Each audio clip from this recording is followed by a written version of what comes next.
Welcome, Sweatwater boys and girls, to Swamp Crib. Cribs. Please. So welcome to Swamp Crib 3.6. There hasn't been a heck sighting in a good long while.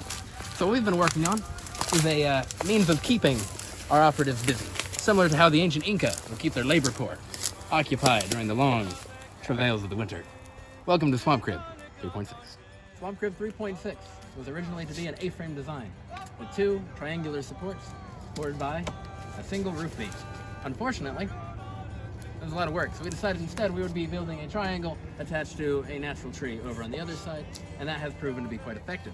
The only issue is, instead of creating a confined structure, we found that the environment has changed, making roofing and walling really difficult.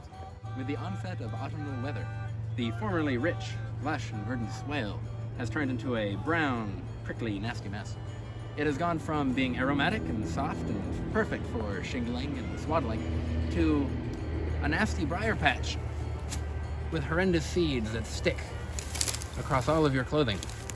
They coat you inside and out, and they reduce you to a walking bed of nails. Psst.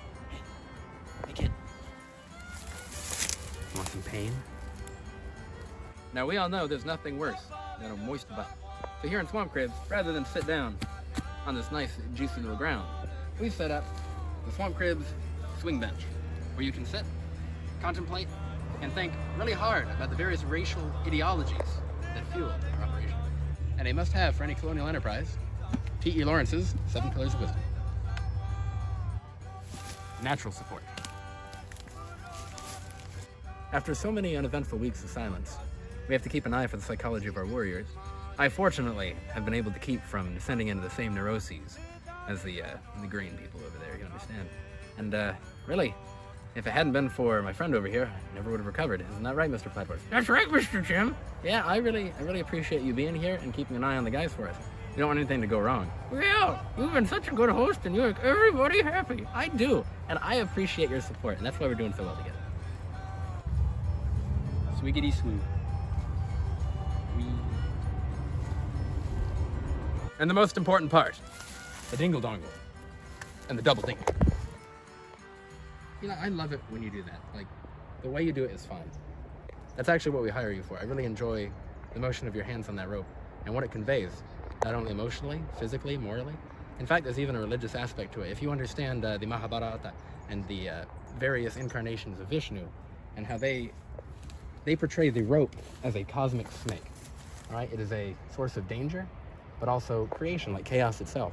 And really, Hinduism offers us a lot to think about because it touches us religion and tradition. Eli, get the freak over here.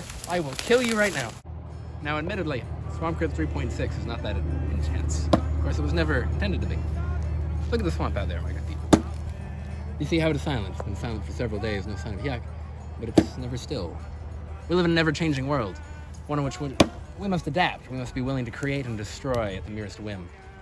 And you'll see our next creations and our next destructions next time on Swamp Cribs.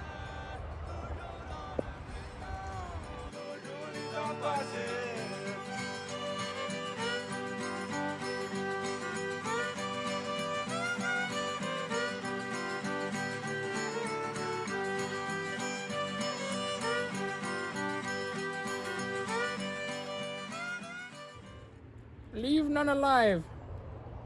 No half measures.